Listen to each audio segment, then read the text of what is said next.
The KoruKai crew has been out and travelling through Australia for the last couple of weeks, and we have been enjoying homemade bread every day for our travels, and the kids are so excited about it that I thought I'm gonna share my recipe with you.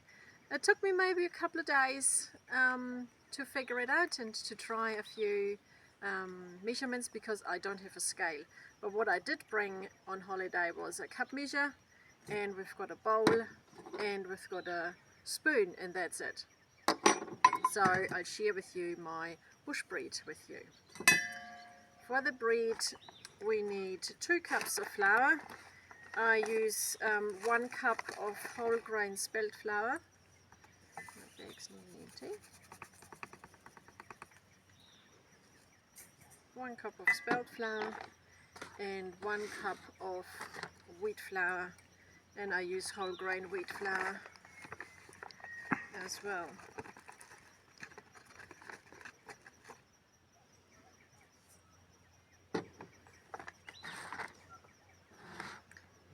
We need 3/4 of a teaspoon of salt, and I'm just guesstimating that. And I love to add a few seeds, so here I've got linseeds. Yesterday I also used sunflower seeds, but I've just emptied our last bag, which is okay. And we need, of course, sourdough starter. The sourdough starter I took from New Zealand to Australia. I just used, it was less than a teaspoon, it was maybe 1/4 of a teaspoon of sourdough starter that I just dehydrated a little bit for the travel, and I just added a little bit of flour to make it more dry and less active. And then when we arrived in Australia, I just hydrated it back with some spelt flour. I didn't take rye flour, it was totally fine just to use spelt flour, because that's the flour I was bringing along with me as well to make bread with. So I kept it nice and simple. And my routine for the starter is that I take out what I need, and you see it's super duper bubbly. And I use for this amount about 2 tablespoons. And I leave in this much. So just a little bit. It's about a teaspoon of starter still left in here. And I feed that with about a couple of tablespoons of flour.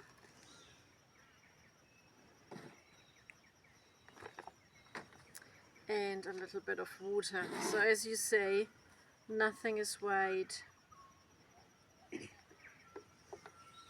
It's guesstimated, and it works. And I'll just give this a good mix to get a paste.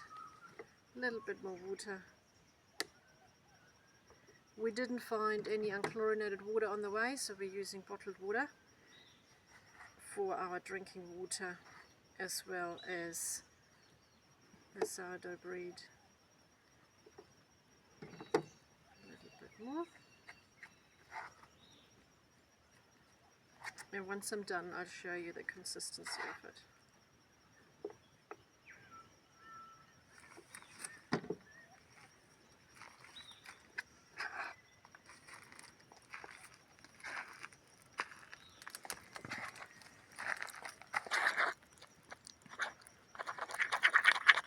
Not quite finished.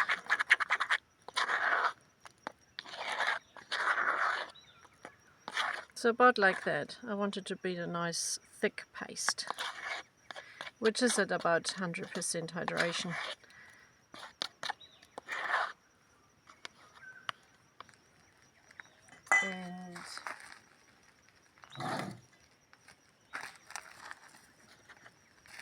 And this starter with about a teaspoon of sourdough, 2 tablespoons of flour, and about the same weight in water.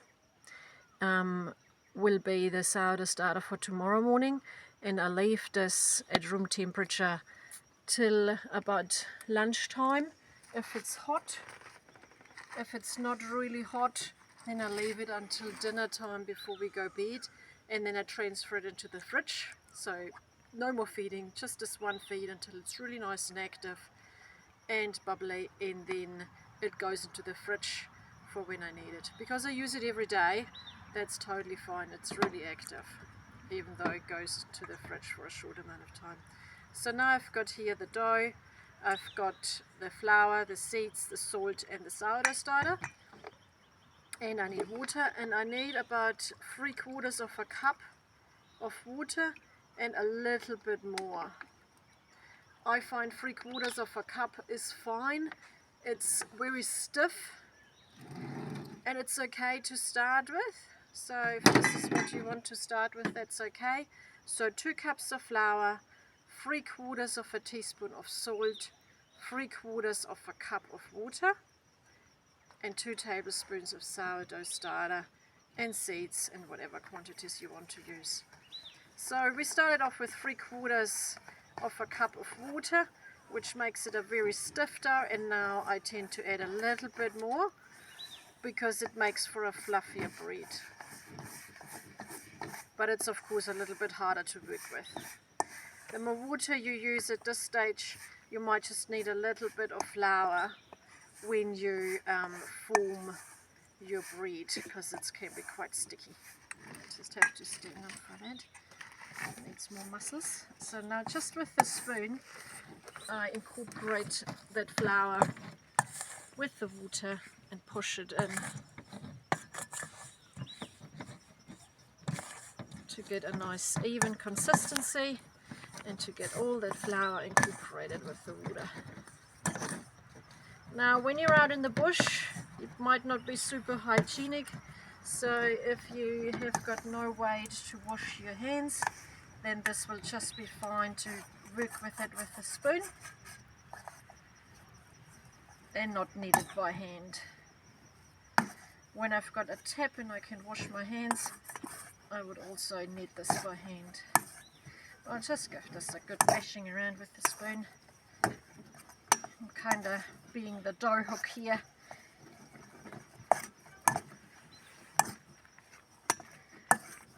That will do.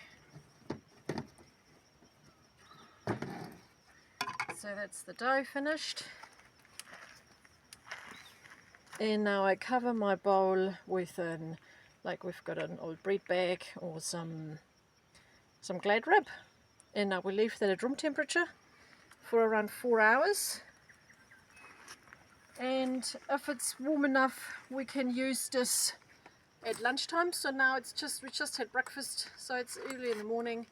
It's about 7 AM, and we can use this at around 12 noon. That's around 5 hours, if it's warm enough. If it's cold, the ingredients are cold. We had some nights where we had down to 10 degrees Celsius, then the ingredients were really cold and it took a while to warm up, and then it wasn't ready at lunchtime. Then we had it for dinner. And when we are ready to make the bread, we simply rip off some pieces and then form it into sausages and then make it flat, and we fry it in the pan with some butter.